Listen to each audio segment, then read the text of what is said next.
नमस्कार, आप देख रहे हैं जौनपुर टुडे और मैं हूं शुभम अग्रहरी। साथियों, जैसा आप सभी को पता है कि अभी पश्चिम बंगाल के कोलकाता से एक मेडिकल कॉलेज में महिला ट्रेनी डॉक्टर के साथ रेप का मामला सामने आया था। उस घटना को लेकर पूरे देश में विरोध प्रदर्शन का दौर अभी तक जारी है।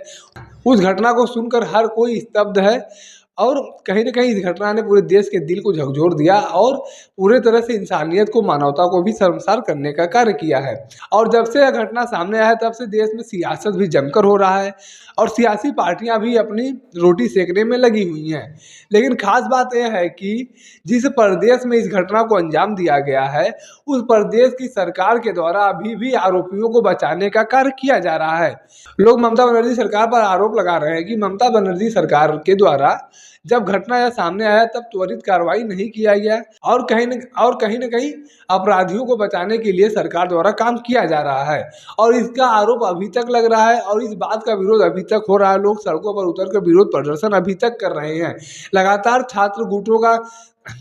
छात्र गुट भी विरोध जता रहे हैं, कैंडल मार्च निकाल रहे हैं, धरना प्रदर्शन कर रहे हैं। और वहीं अगर पश्चिम बंगाल के विपक्ष की बात किया जाए, भारतीय जनता पार्टी की बात किया जाए, तो भारतीय जनता पार्टी भी लगातार वहां पर हमलावर है और लगातार विरोध प्रदर्शन करके मांग कर रही है कि आरोपियों को जल्द से जल्द कड़ी से कड़ी सजा दिया जाए।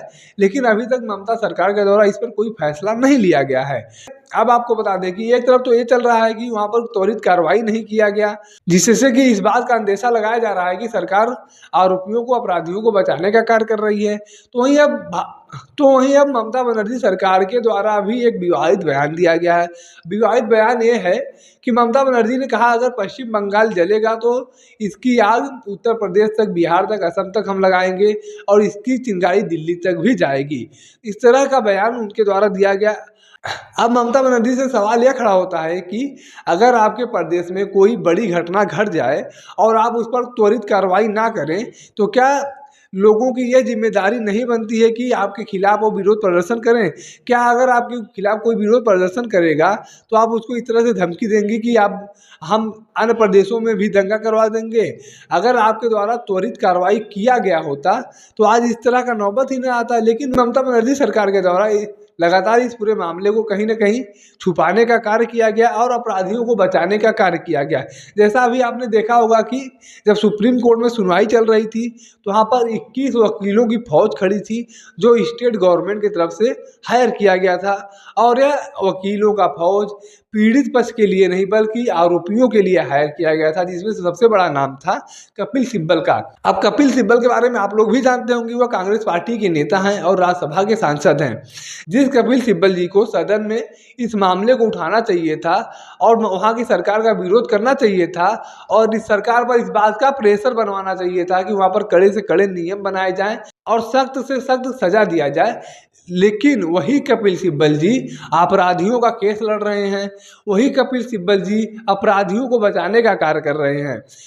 तो ऐसे में सवाल है कि ये भी खड़ा होता है कि इंडिया गठबंधन के जो दलें हैं, जो घटक दलें हैं, वह भी साइलेंट तौर पर ममता बनर्जी सरकार का समर्थन कर रही हैं। वह भी ममता बनर्जी सरकार के खिलाफ नहीं बोलना चाहती हैं, क्योंकि अभी तक जब से यह घटना सामने आया है तब से लेकर आज तक में कोई भी इंडिया गठबंधन का घटक दल एक बार भी सड़क पर उतरकर ममता बनर्जी के खिलाफ न ही प्रदर्शन किया है, न ही कोई डिमांड रखा है। इस बात से यह अंदेशा लगाया जा सकता है कि इंडिया के जो भी घटक दल है वह कहीं न कहीं ममता बनर्जी सरकार का समर्थन कर रहे हैं। इसलिए वह सिर्फ ट्विटर पर 1-2 बार ट्वीट करके अपना पल्ला झाड़ लिए और पल्ला झाड़ने के बाद शांतिपूर्वक अपना काम कर रहे हैं।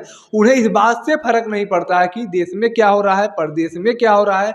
उनको सिर्फ मतलब है, तो सिर्फ इस बात से मतलब है कि उनका गठबंधन बना रहना चाहिए, हो चाहे कुछ भी जाए देश में, प्रदेश में गठबंधन नहीं टूटना चाहिए। सत्ता का लोभ जो है वह खत्म नहीं होना चाहिए। सत्ता का लोभ जो है वो उनके सर पर चढ़कर बोल रहा है, क्योंकि इतना बड़ा घटना हो गया। यही राहुल गांधी जी, यही अखिलेश यादव जी बार बार यह सवाल उठाते हैं कि उत्तर प्रदेश में बहन बेटियां सुरक्षित नहीं है, मध्य प्रदेश में बहन बेटियां सुरक्षित नहीं है, लेकिन पश्चिम बंगाल में इतना बड़ा घटना हो गया, इनके कान में एक बार जू तक नहीं रहेगा। यह लोग लगातार विरोध प्रदर्शन करते हैं उत्तर प्रदेश के मामले में। कोई भी उत्तर प्रदेश में, मध्य प्रदेश में, छत्तीसगढ़ में वर्तमान समय में या राजस्थान में कोई घटना पा जाते हैं तो लगातार ट्वीटबाजी करते हैं और विरोध प्रदर्शन भी करते हैं, सड़कों पर उतरने की बात भी करते हैं।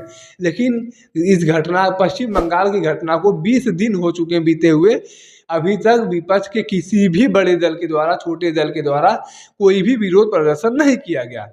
बाकी इस पूरे मामले को लेकर आप अपनी क्या राय रखते हैं, कमेंट करके जरूर बताएं। धन्यवाद।